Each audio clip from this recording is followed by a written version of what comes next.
Part 2. Part 1, I discussed how eloquence is both a rhetorical and a living device. Now, secondly, I'm going to talk about right now why you should be eloquent and why a good man needs eloquence in order to get people outside the cave. That Plato's cave that you find in the Republic. Now, in Plato's cave, the basic story is that you have the guy who gets out of the cave by some accident, some freak accident. He sees the outside world, comes back. He tries to warn, or not warn, but tell these fellow cave dwellers who are stuck looking at these superficial images what's it like to be outside the cave. And they reject him, so he runs out again, and pretty much the story is over. But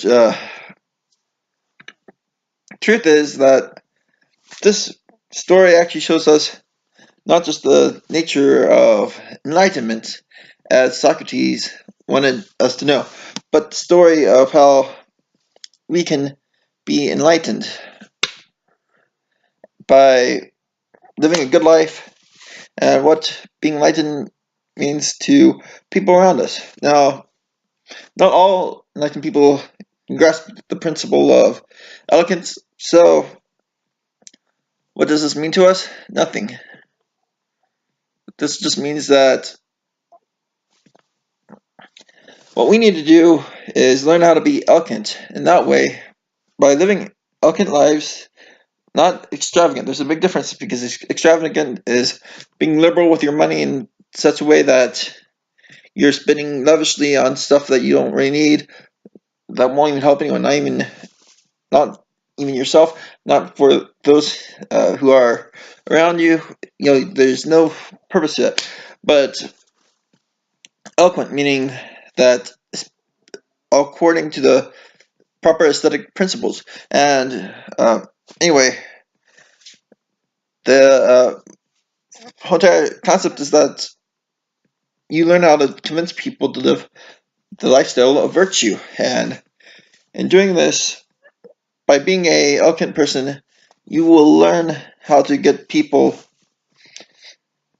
to come forward to the lifestyle of virtue. Now, being virtuous doesn't mean that you always have to agree with other people.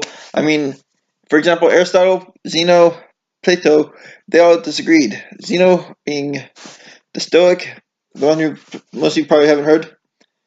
Aristotle, the academic, or the Aristotelian. Plato, the student of Socrates. Also, Xenophon, too, and Diogenes. They all disagreed with things, but they all had the commonality of living virtuous lives. And not only did they live virtuous lives, they used their philosophies, they used their minds, they used their voice to project a desire for others, whether male or female, to live virtuously. And in this, people would become happy and get what's called Sophrosyne. I'm not sure if I pronounced it right, but that's actually a concept from this book I will later talk about in detail. The Enneads. But anyway, Sophrosyne being the opposite of hubris. Hubris being very much nothing but arrogance and vanity and pride. Sophrosyne, or wise living, is being wise, truly wise, to love wisdom, to have moderation, courage, prudence, justice, and all these other virtues all combined together that creates a better you, the more enlightened you. And this concept's really hard to actually practice. It's easy to grasp, harder to practice, because in morals, you have both the morals of mind and the morals of emotion. And by feeling certain ways, we can actually motivate ourselves to a better action. But by thinking a certain way, we also motivate ourselves to a higher action or higher call, which is Sophrosyne. Or Sophrosyne gets into our lives and we become better people. Now, convincing a person to a good, virtuous life, that's a very detailed topic. I can't really cover it all here, but I can cover some generalities. For one, do not think of yourself as superior to anyone else just because you have studied a little bit of ethics or philosophy, or that you can interpret well any old Greek or Roman text, or even Gnostic text, or Judaic text, or Chinese text, or even Japanese text, or Arabic text. What you want to do is practice your virtues, and when you practice your virtues, you show people the meaning of a good life.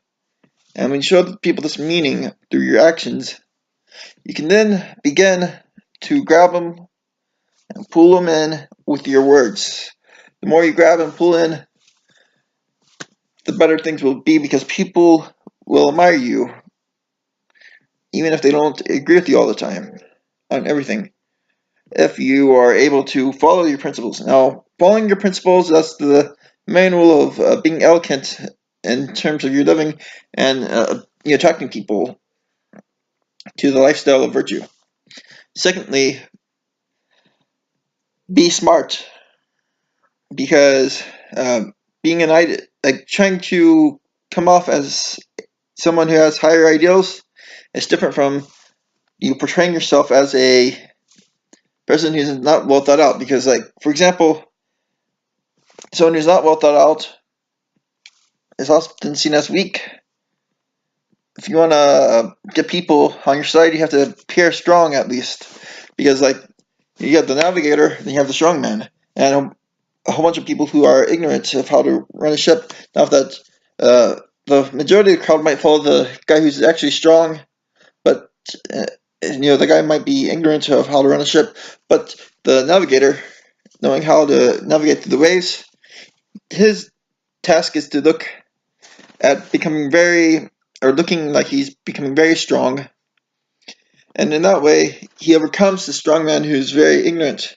And in doing that, people actually follow him, and everyone gets the safety. And that's pretty much how you can be eloquent, by being smart and prudent. In fact, prudence is part of Sophrosyne, wise living. In fact, Sophrosyne is the ultimate eloquence of life. It is the very thing that grasps all of our attention, the very thing that creates a better life for everyone, makes us happy, makes us tranquil, and lacking in any aspect of Sophrosyne could actually lead us to being depressed, anxious, or whatever. Because let's be honest, Sophrosyne, or wise living, versus foolish living. Living like a fool means uncertainty. Living with wisdom means certainty and ability to get through anything. Now, this is the Game Philosopher. Thank you for watching.